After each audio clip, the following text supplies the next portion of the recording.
TekkaBooSon. I mean that, TekkaBoo. The Bakayoko is finally signed. Oh my god, that took forever. I'm pretty sure we started that process like 3-4 weeks ago, I think. Unbelievable. Don't know what happened there. Apparently there was lots of problems with like agency fees and stuff. I think there's like quite a few involved. Batshuayi obviously being one of Bakayoko's agents, and apparently he wanted a lot of money, so Chelsea had to pay up Batshuayi before he could push it through. Apparently that's what's holding up. I don't know, but yeah, it's really good, really good, because we've now got Kante and we've now got Bakayoko, which also seems to mean that Matic is actually going to leave, which in itself is a godsend.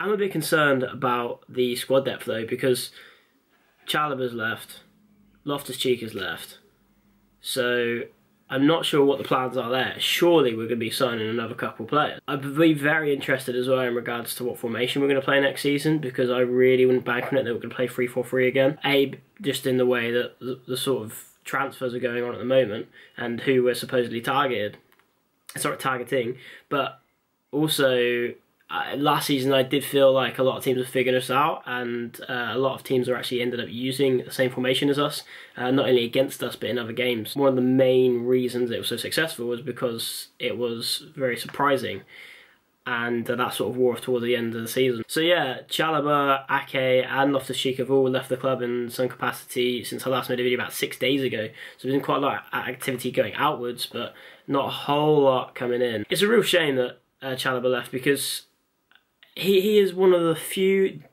like genuinely quality youth players of the last few years that could have actually made it here.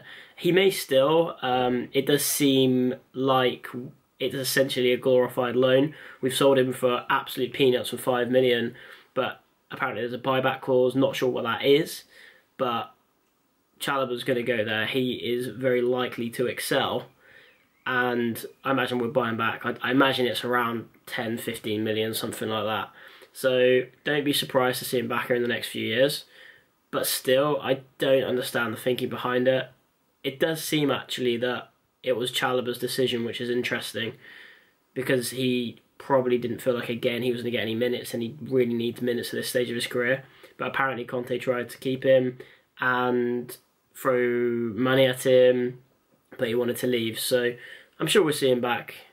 Ake again, I can sort of understand, but it's disappointing because I don't really see the point of recalling him last season. We got a decent amount of money for him, but again, he's going to be worth more than that.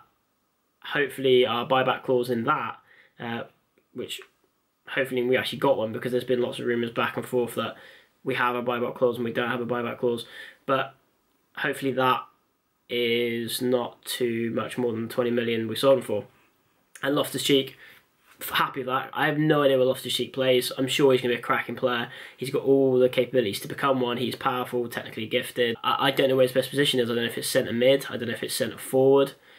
But hopefully he gets a good run. And I reckon he'll be one of the best young players of the season next season if he gets a chance. So with Bakayoko signing, it brings us to a question of what formation are we going to play? And what I'd love to see is a 3-5-2. Obviously, we need to buy a couple more strikers for that. But something like a Batshuayi and an Aubameyang, or even like Batshuayi or a new striker and Hazard behind him, that'd be brilliant. I'd love to see that. And it gives us room as well for Fabregas, which I think is integral. And I really hope he gets a long run next season, because off the bench he was one of our best players. With Bakayoko and Kante covering him as well, that could really make up for his lack of physical prowess. There's also been talk of a 4-2-4, which would be very interesting, because we did trial it last season, and again, that could be something that takes teams by surprise. The only thing I don't like about that is, because the, well, essentially what used to be the wingers, everyone's all in the same line, it has to be really quick tempo, and there has to be really quick inside passes. If you get it right, then you're in straight away, and it's 4-on-4 against most defensive lineups. I don't know. It could work really well with Bakayoko and Kante because they cover so much ground, but I wouldn't really expect to see that, especially with the lack of depth we have up front and on the wings. So I imagine it would be a 3-5-2, and occasionally a 3-4-3. I can't really see four at the back happening. And to be honest, I don't really want to see it happen because I really like the fact that we do stuff different. We've got our own sort of niche formation, which Conte's obviously got down. The wing-backs situation as well is obviously a key one because Moses won't do very well as a right-back, whereas as a right wing-back, he excelled last season for the most part. Same with Marcus Alonso, he had a decent season, though hopefully we get in a new left-back to improve that area. So there's lots of work that needs to be done still, and it's crazy because we're in mid-July, so we need to hurry up. But I'm sure we're going to have an influx of players coming in the next few weeks. So all we can do is sit back and see what happens.